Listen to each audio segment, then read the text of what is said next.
If you want to see God face to face, watch this video. You see, human beings in almost every culture have erected temples or shrines and sacred houses to contain the divine or to house God. And I'll tell you exactly why. You see, the transcendent is overwhelming. And so localizing God in a set place reduces anxiety. Worshippers know where to meet him, how to approach, and what to expect. And even though God himself initiated this idea, it was not his original intent. God's original intent is not a house, it's a household. And the Bible reveals this trajectory. Now, God's fellowship with man started in the garden east of Eden, and then Adam fell and was severed from grace. There and then the redemption plan of God kicks in full gear, and God chooses a people through the man called Abraham.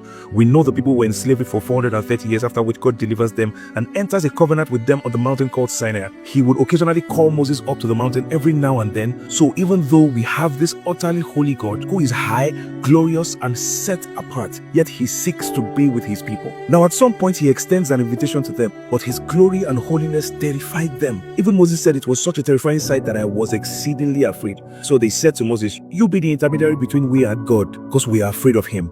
This is because holiness is scary, and God's holiness exposes our unworthiness. So even in their request for his separation, God commanded that his tent be erected and midst the tent of the children of Israel, and in it will reside the Ark of Covenant. Centuries later, Solomon built a temple, and now the Ark has a home. But this same temple was destroyed by Nebuchadnezzar around 586 BC or thereabout, because God's people repeatedly broke his covenant generation after generation. Now, almost 600 years later, Jesus was born, and John describes him as the Word who became flesh and eskenosen amongst us. You see, that word eskenosen is from a root word which means to pitch a tent or to tabernacle. Now remember God's tent right in the middle of the tent of the Israelites in the wilderness? You see what John is doing here? He's intentionally connecting Jesus to the Shekinah presence of God. Well, now let's read that verse again with understanding. The Word became flesh and tabernacled amongst us.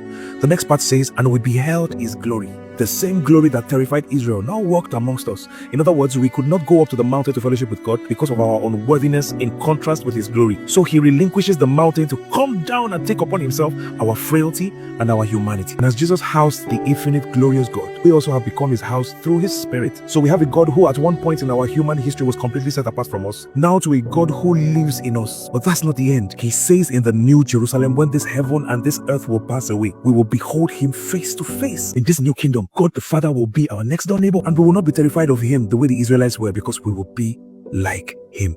Please do not miss this experience for anything in the world. So let's go back to the progression again. From garden to the mountain, to the tent, to stone temples, to incarnate Son, and to spirit-filled people like you and me. And it ends with the new creation, where God's dwelling is with humanity. The story ends not with humans bringing God into a house, but with God bringing humanity into his city. Buildings were not designed to contain God. You were.